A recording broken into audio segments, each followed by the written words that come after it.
Hi, Jason Wishlow again with you, Avalanche forecaster here at Whitewater Ski Resort.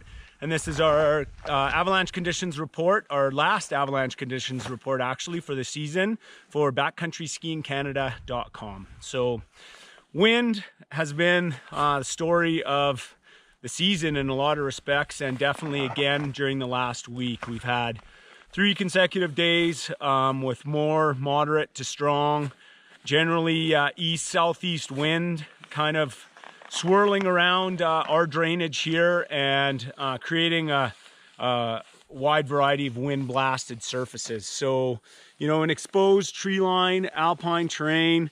We had some wind slabs that were formed initially during the wind event, and then the cold, continued cold weather as well.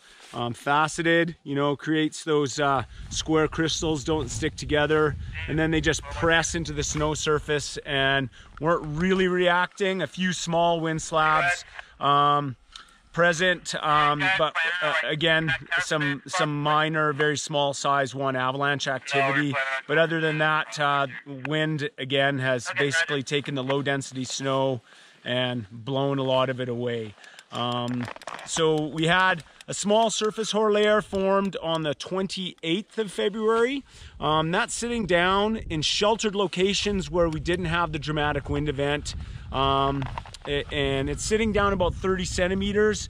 Not a lot of slab present on top of that right now, but still something to watch for as we get more load with different, we've got a system in here right now that put a couple centimeters on top of it, but we're waiting for further load on that layer to see if it'll react. Last night came in, unfortunately, the storm again. It's been another story for us, but freezing rain crust. So you can look here, we've had a few centimeters and there's a piece of it, but another freezing rain crust that's sitting over the surface of the snow. We believe this crust is present into tree line elevations, at least maybe into the alpine, but watch for that freezing rain crust. I don't think it'll really change the skiing too much. It's quite breakable. You'll definitely be able to feel it, but it's definitely gonna change some things as far as temperature and capping how much snow can be blown by the wind into start zones. So as the temperature warms up, we are moving into spring, and finally it appears with our weather forecast that we are getting a significant pattern change. So warming temperatures to more seasonal. We're all of a sudden into approaching the middle of March where, you know, we get into a spring diurnal cycle.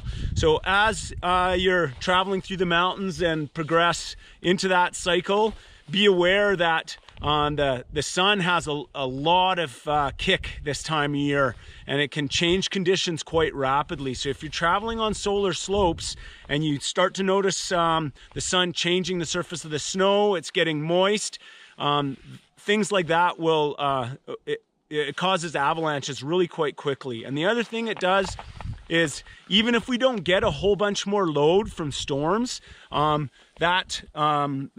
diurnal cycle, the melting of the snow surface creates a heavier surface, and there's a chance that it will trigger deeper instabilities in the snowpack. So we're still monitoring.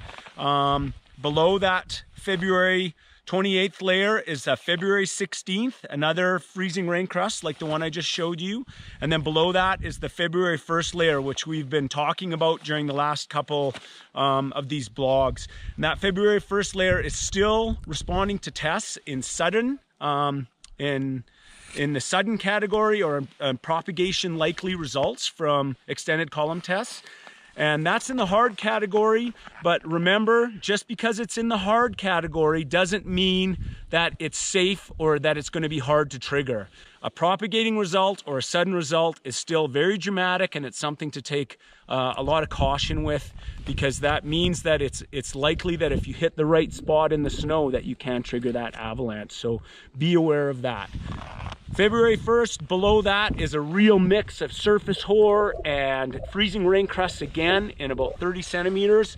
And we're going to be monitoring that in the next 2, 3, 4 weeks before we close on April 7th is our last day.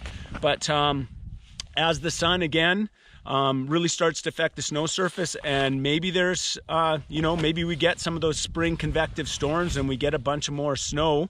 Hopefully we do, because we'd all like to see it. March can be excellent this time you know, at Whitewater. But if we get that and we get more load on those lower layers, it will be something to watch for. Okay, so spring break coming up here at Whitewater Ski Resort, and so check the website, see if there's any events happening. And other than that, watch the new spring diurnal cycle that's about to set up, and play safe out there and enjoy your travels in the mountains.